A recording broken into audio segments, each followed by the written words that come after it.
नमस्कार, मैं रेयांश सिंह।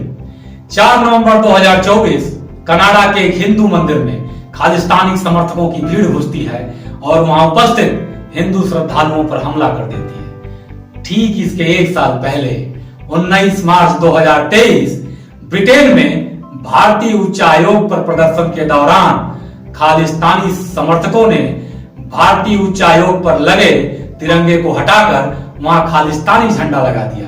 इसी साल 18 जून 2023 कनाडा में एक गुरुद्वारे के सामने एक अलगाववादी संगठन सिख फॉर जस्टिस के कनाडाई प्रमुख हरदीप सिंह निज्जर की गोली मारकर हत्या कर दी जाती है। इस हत्या में भारत सरकार की एजेंसियों का हाथ है, ऐसा कनाडा सरकार आरोप लगाती है। सितंबर 2022 खालिस्तानी समर्थक अमृतपाल सिंह दुबई से भारत आता है और जेल में रहते हुए लोकसभा का चुनाव जीत जाता है। ये सारी बातें इस तरफ इशारा कर रही हैं कि खालिस्तानी मूवमेंट की याद एक बार फिर उठने लगी है। अब सवाल उठता है कि ये खालिस्तानी मूवमेंट है क्या है इसका इतिहास, कब इस मूवमेंट की शुरुआत हुई, कैसे यह मूवमेंट विदेशों में शिफ्ट हो गया, क्या कारण है इसके भारत और हिंदू विरोधी होने का। इन सारी बातों को जानेंगे आगे इस वीडियो में। उससे पहले हमें जानना होगा सिख धर्म के इतिहास को। सिख धर्म की स्थापना 15वीं शताब्दी में लोधी साम्राज्य के समय गुरु नानक देव ने की थी। इस परंपरा में सिखों के 10 गुरु हुए। उनके 9वें गुरु गुरु तेग बहादुर की हत्या मुगल बादशाह औरंगजेब के द्वारा कर दी जाती है। इसी का परिणाम था कि 10वें गुरु गुरु गोविंद सिंह ने 13 अप्रैल 1699 बैसाखी के दिन एक वॉरियर ट्रेडिशन खालसा पंथ की शुरुआत किया। यह एक धार्मिक आर्डर की तरह है। इसमें एक अमृत सेरेमनी होती है। उसके बाद व्यक्ति को धार्मिक नियमों के मुताबिक जीना पड़ता है। गुरु गोविंद सिंह ने खालसा पंथ की सेनापति बांदा बहादुर को बनाया। बांदा बहादुर की मृत्यु के बाद 1733 में मुगलों और सिखों के बीच संधि हो गई और सिखों के प्रमुख रहे कपूर सिंह को नवाब की उपाधि दी गई। इसी नवाब कपूर सिंह ने दल खालसा की स्थापना किया। दल खालसा को 2 हिस्सों में बांटा गया। पहला वृद्ध खालसा, जिसमें 40 से ऊपर के उम्र के लोग शामिल थे। इनका कार्य धर्म प्रचार प्रसार करना और धार्मिक स्थलों का प्रबंधन करना था। दूसरा युवा खालसा, जिसमें 40 से नीचे के उम्र के लोग शामिल थे। इनका कार्य सैनिक गतिविधियों से जुड़ा हुआ था। यह दल आगे चलकर 12 मिसलों में या प्रांतों में विभाजित हो गया। प्रत्येक मिसल अपने साम्राज्य का विस्तार करती और उसका प्रबंधन करती। 1799 जब रणजीत सिंह ने लाहौर को जीता और उसके बाद 1801 में उन्होंने इन सारे मिसलों को एकत्रित कर एक सिख एम्पायर की स्थापना की और स्वयं को इस एम्पायर का महाराजा घोषित किया। 1839 जब महाराजा रणजीत सिंह की मृत्यु हो गई, तब तक अंग्रेजों ने पंजाब में कोई हस्तक्षेप नहीं किया। लेकिन इनके मरने के बाद 1749 में सेकेंड एंग्लो सिख वार होता है, जिसमें पूरा सिख एम्पायर ब्रिटिशों के हाथ में चला जाता है। इसी दौरान हरियाणा को भी पंजाब से जोड़ दिया जाता है। इससे पहले हरियाणा पंजाब का हिस्सा नहीं था। रणजीत सिंह के बच्चों को शिक्षा के नाम पर ब्रिटेन शिफ्ट कर दिया जाता है। इसके बाद सिख साम्राज्य को चलाने वाला कोई नहीं बचा। गुरुद्वारों पर लोकल महंतों ने कब्जा कर लिया। यह बात सिख कम्युनिटी को पसंद नहीं आ रही थी। इसका परिणाम यह हुआ कि 1920 में सिख समुदाय ने अकाली मूवमेंट की शुरुआत की ताकि इन महंतों को गुरुद्वारों से हटाया जा सके। इस मूवमेंट के परिणाम स्वरूप गुरुद्वारा के प्रबंधन के लिए एक कमेटी बनी, शिरोमणि गुरुद्वारा प्रबंधन कमेटी। यही कमेटी आज भी गुरुद्वारों का प्रबंधन देखती है। इन सारी बातों के बीच सिखों को लगता था जब अंग्रेज जाएंगे तो उन्हें उनका राज्य वापस मिल जाएगा। सिखों का इतिहास लिखने वाले खुशवंत सिंह ने अपनी किताब में लिखा है कि सिखों में अलग राज्य की अवधारणा के कारण ही रोज अरदास के बाद राज करेगा खालसा का नारा लगाया जाता है। लेकिन स्वतंत्रता आंदोलन में संपूर्ण ब्रिटिश भारत में लोकतांत्रिक देश की मांग और फिर 1929 कांग्रेस के लाहौर अधिवेशन में पूर्ण स्वराज की मांग ने सिखों के अलग सिख एम्पायर की मांग को धक्का पहुंचाया। क्योंकि लोकतांत्रिक देश में नंबर महत्वपूर्ण हो जाते हैं, यानी टोटल पॉपुलेशन में आपकी हिस्सेदारी कितनी है। अब हिस्सेदारी की बात किया जाए तो 1941 में पंजाब के अंदर मुस्लिम कम्युनिटी 52% के आसपास थी, हिंदू 30% थे, जबकि सिख मात्र 15% के आसपास थे। अर्थात जब भी नंबर की बात आती तो सिख कम्युनिटी को डिसएडवांटेज था। इसके बावजूद भी मास्टर तारा सिंह ने अलग सिख राज्य की मांग को उठाया और यह पहले व्यक्ति थे जिन्होंने सिखों के लिए अलग राज्य की बात की। ब्रेनकेट ने अपनी किताब the nation torture body violence representation and the formation of A Sikh diaspora में बताया है कि एक अलग सिख राज्य की मांग 1930 के दशक में शुरू हुई, यानी आजादी के 2 दशक पहले, लेकिन तब तक भी खालिस्तानी शब्द का प्रयोग नहीं हुआ था। खालिस्तानी शब्द का प्रयोग सर्वप्रथम डॉक्टर वीर सिंह भट्टी ने किया। उन्होंने मुस्लिम लीग के लाहौर प्रस्ताव, जिसमें पंजाब की मांग की गई थी, के विरुद्ध खालिस्तानी नामक पंपलेट पर अलग सिख राज्य की मांग की। उनका तर्क था कि जिस धार्मिक आधार पर पाकिस्तान की मांग उचित है, उसी धार्मिक आधार पर खालिस्तान की मांग भी न्याय संगत है। इस बात का जिक्र जॉर्जियो सनी ने अपनी किताब Sikh nationalism and identity in a global age में किया है। 1946 में अकाली दल ने भी कहा कि एक संप्रभु सिख राष्ट्र की बात माने बिना अलग पाकिस्तान की मांग नहीं मानी जानी चाहिए। इस दौरान भी सिख समुदाय में 2 मत था। पहला, एक अलग सिख देश हो, दूसरा, भारत के अंदर ही सिखों का एक अलग ऑटोनोमस स्टेट हो। ऐसा कहा जाता है कि पंडित नेहरू ने सिखों को पहले जरूर कुछ स्पेशल रियायत देने का आश्वासन दिया था, एक लार्ज लेवल ऑफ ऑटोनॉमी देने की बात कही थी, लेकिन 1947 में भारत विभाजन के समय जो वायलेंस या दंगे हुए, उसको देखते हुए नेहरू ने अपनी राय बदल दी। अब देखिए, इस बंटवारे में पंजाब का 62% हिस्सा पाकिस्तान में चला जाता है। सिखों के बहुत सारे धार्मिक स्थल, हिस्टोरिकल प्लेस और उनकी आधी आबादी पाकिस्तान में रह जाती है। उस वायलेंस के बीच, उस दंगों के बीच पाकिस्तानी पंजाब में सिखों का रुकना संभव नहीं था। वे अपना घर, जमीन सब कुछ छोड़कर भारत के हिस्से वाले पंजाब आ गए। इसका परिणाम यह हुआ, जो सिख पंजाब में माइनॉरिटी में थे, वो अब यहां मेजोरिटी में हो गए। यहीं से सिखों ने पंजाबी भाषियों के लिए अलग राज्य की मांग शुरू कर दिया। तब तक पंजाब राज्य के अंतर्गत हरियाणा और हिमाचल प्रदेश के क्षेत्र भी आते थे, लेकिन नेहरू ने इस मांग को अस्वीकार कर दिया। इसी बीच पंजाब राज्य की मांग जोर पकड़ती चली गई। 10 मई 1955 एक व्यापक विरोध प्रदर्शन सरकार के विरुद्ध शुरू हुआ, जिसमें हर दिन दर्जनों सिख अकाल तख्त के सामने इकट्ठा होते और पंजाबी सूबा के समर्थन में नारे लगाते।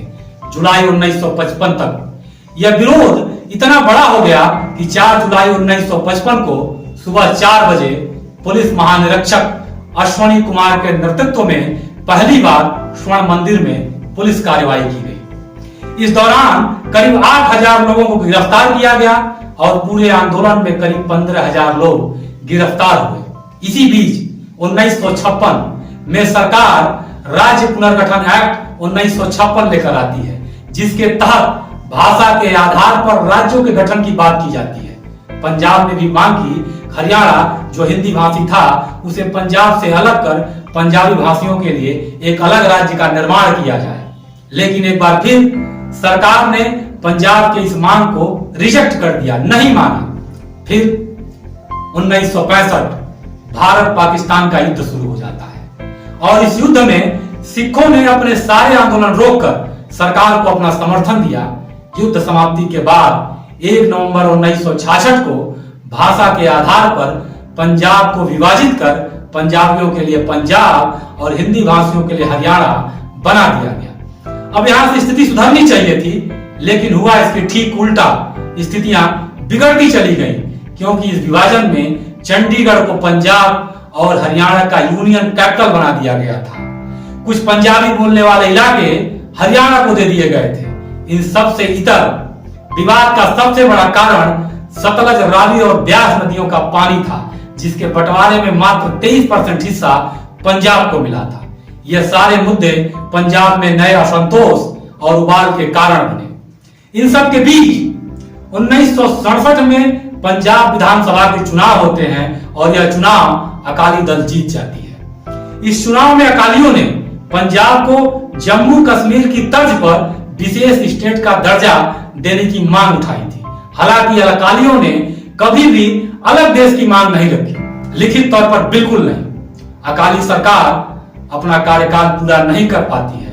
फिर 1969 के चुनाव के बाद अकाली एक बार फिर चुनाव जीत जाते हैं, लेकिन वो अपना कार्यकाल फिर नहीं पूरा कर पाते। इससे पूरे पंजाब में, पूरे देश में एक मैसेज जा रहा है कि अकालियों को सरकार चलाने नहीं आता है।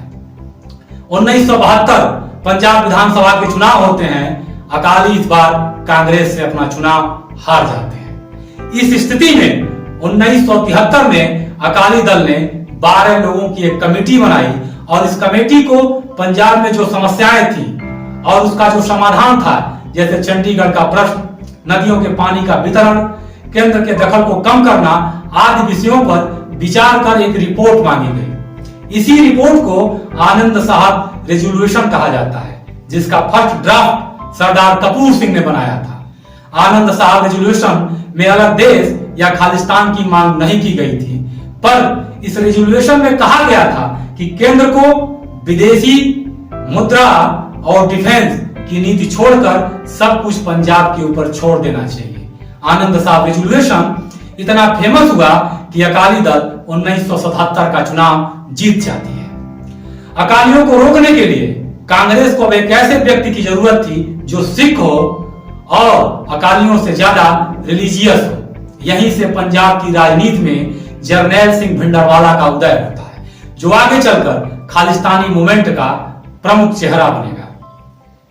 1978 बैसाखी के दिन एक घटना घटती है। सिखों के निरंकारी समूह के द्वारा एक जुलूस निकाला जाता है, जिससे परंपरागत सिख नाराज हो जाते हैं। इसी मौके पर जरनैल सिंह भिंडरवाला के भड़काने पर निरंकारियों के ऊपर हमला कर दिया जाता है और इस हमले में कई लोगों की जान चली जाती है। इसी मामले में निरंकारियों के प्रमुख बाबा गुरबचन सिंह की गिरफ्तारी भी होती है, जिन्हें बाद में छोड़ दिया जाता है। इसी घटना के बाद कांग्रेस की नजर भिंडरवाले पर पड़ती है और कांग्रेस इसे अकालियों के चैलेंजर के रूप में खड़ा करने का फैसला करती है। इन बातों का जिक्र कुलदीप नैयर ने अपनी किताब ट्रेजेडी ऑफ पंजाब में किया है। 1980 निरंकारी सिख प्रमुख बाबा गुरबचन सिंह की हत्या उनके दिल्ली आवास पर कर दी जाती है। 1981 पत्रकार रहे लाला जगत नारायण की हत्या पंजाब में कर दी जाती है। पंजाब पुलिस के डीजीपी की हत्या कर दी जाती है। इन घटनाओं के साथ पंजाब में अराजकताएं बढ़ती चली जा रही हैं। इन सारे मामलों में भिंडरवाला और उससे जुड़े लोगों का नाम आ रहा था। सरकार पर दबाव था कि वह भिंडरवाला और उससे जुड़े लोगों को गिरफ्तार करे। इसी बीच भिंडरवाला को पत्रकार जगत नारायण की हत्याकांड में गिरफ्तार किया जाता है। गिरफ्तारी के बाद पंजाब में इस कदर हंगामा होता है कि उसे 2 दिन बाद ही रिहा करना पड़ता है। जेल से निकलने के बाद उसकी लोकप्रियता और बढ़ जाती है और वह कांग्रेस के विरुद्ध बोलना शुरू करता है तथा अकालियों के साथ मिलकर धर्म युद्ध मोर्चा नामक एक आंदोलन की शुरुआत करता है। इस आंदोलन का उद्देश्य आनंद साहब रेजोल्यूशन को लागू करना था। इसको लेकर पंजाब में जगह जगह सभाएं होने लगी, जिससे पूरे पंजाब का माहौल खराब होता गया। भिंडरवाले के रुतबे और ताकत में वृद्धि हुई। पंजाब में माहौल को ठीक करने, अलगाववाद को रोकने और हत्याओं को रोकने के लिए अब भिंडरवाले को पकड़ना जरूरी हो गया। भिंडरवाले को इस बात का एहसास हुआ कि प्रधानमंत्री इंदिरा गांधी इसके ऊपर कार्रवाई कर सकती हैं, तो उसने गोल्डन टेम्पल को अपना बेस बना लिया। भिंडरवाला चाहता था गोल्डन टेम्पल पर अटैक हो ताकि पूरे पंजाब के सिख समुदाय में आक्रोश उत्पन्न हो जाए और उसका खालिस्तान का सपना सच हो जाए, लेकिन ऐसा होता नहीं है। भिंडरवाले के खात्मे के लिए 5 जून 1984 को ऑपरेशन ब्लू स्टार शुरू होता है। इस ऑपरेशन में सेना को टैंकों का भी इस्तेमाल करना पड़ा, क्योंकि भिंडरवाले और उसके समर्थकों के पास काफी मात्रा में गोला और बारूद थे। इस ऑपरेशन में भिंडरवाला और उसके सहयोगी मारे जाते हैं, लेकिन गोल्डन टेम्पल को भी क्षति पहुंचती है। इससे सिख समुदाय में नाराजगी उत्पन्न हो जाती है। इसी नाराजगी का परिणाम था कि 31 अक्टूबर 1984 को 2 सिख बॉडीगार्डों ने इंदिरा गांधी की हत्या कर दी। हत्या के तुरंत बाद भारत में सिख विरोधी दंगे शुरू हो गए। सिर्फ दिल्ली के अंदर हजारों की संख्या में सिखों को मारा गया। 100 से ज्यादा गुरुद्वारे जला दिए गए। औरतों के साथ अपराध हुए, लूटपाट हुई और पुलिस निष्क्रिय बनी रही। इन दंगों में कांग्रेस के कुछ बड़े नेताओं के भी नाम आए। 1984 से लेकर अगले 1 दशक तक पंजाब में अशांति रही। पंजाब उग्रवाद की चपेट में रहा। धीरे धीरे पंजाब में खालिस्तानी आंदोलन की रफ्तार धीरे होते गई। जनता में भी इस अशांति से ऊब चुकी थी। भिंडरवाले समर्थकों को सरकार द्वारा एलिमिनेट कर दिया गया। जो बचे वह कनाडा, ब्रिटेन और अमेरिका जैसे देश चले गए और वहां से जब तक खालिस्तान की मांग उठाते रहे। लेकिन ऐसा नहीं है कि विश्व परिदृश्य पर खालिस्तान का उभार भिंडरवाला या ऑपरेशन ब्लू स्टार के बाद हुआ। इस घटना से बहुत पहले 70 के दशक में दविंदर सिंह परमार नामक एक खालिस्तानी समर्थक ने बर्मिंघम में खालिस्तानी झंडा फहराया था। इस कड़ी में दूसरा नाम आता है जगजीत सिंह चौहान का, जो ब्रिटेन जाकर स्वतंत्र खालिस्तान के लिए मूवमेंट शुरू करते हैं। पहली बार खालिस्तानी मूवमेंट पूरी दुनिया में तब सुर्खियों में आता है जब 1971 में न्यूयॉर्क टाइम के पूरे एक पेज पर खालिस्तानी मूवमेंट या उसकी स्वतंत्रता का विज्ञापन छपता है। यह विज्ञापन देने वाला जगजीत सिंह चौहान था, जबकि इस विज्ञापन का खर्च वाशिंगटन स्थित पाकिस्तानी एम्बेसी ने उठाया था। 1979 में जगजीत सिंह ने अपने को रिपब्लिक ऑफ खालिस्तान का पहला राष्ट्रपति घोषित कर दिया और लगे हाथ खालिस्तानी मुद्रा और पासपोर्ट भी जारी कर दिया। साथ ही यूरोपीय देशों में खालिस्तानी एम्बेसी खोल दिया। विदेशों में इन कार्यों के साथ साथ वह भारत के में भिंडरवाले से भी संपर्क बनाए रखा था। 1989 में जब वह पंजाब के में आता है, उस दौरान वह खालिस्तानी झंडे को फहराया। इसके बाद सरकार ने उसका भारतीय पासपोर्ट रद्द कर दिया। उसके बाद 2001 तक वह अमेरिका में रहा। 2001 में वह भारत वापस आया। उस दौरान अटल बिहारी वाजपेयी सरकार ने उसे माफीनामा दिया और यहीं पर 2007 में दिल का दौरा पड़ने से उसकी मृत्यु हो गई। खालिस्तानी आंदोलन एक बार फिर सुर्खियों में है। एक बार फिर भिंडरवाला की तर्ज पर अमृतपाल सिंह नौजवानों में लोकप्रिय हो रहा है। एक बार फिर धर्म की आड़ पर हिंसा को जस्टिफाई किया जा रहा है। सरकार को समय रहते इस मामले की गंभीरता को समझते हुए पंजाब को एक बार फिर आग में जाने से बचाना चाहिए, ताकि किसी अलगाववादी की व्यक्तिगत महत्वाकांक्षा की बलि एक बार फिर पंजाब न चढ़ जाए। आज के लिए बस इतना ही। तब तक के लिए नमस्कार, जय।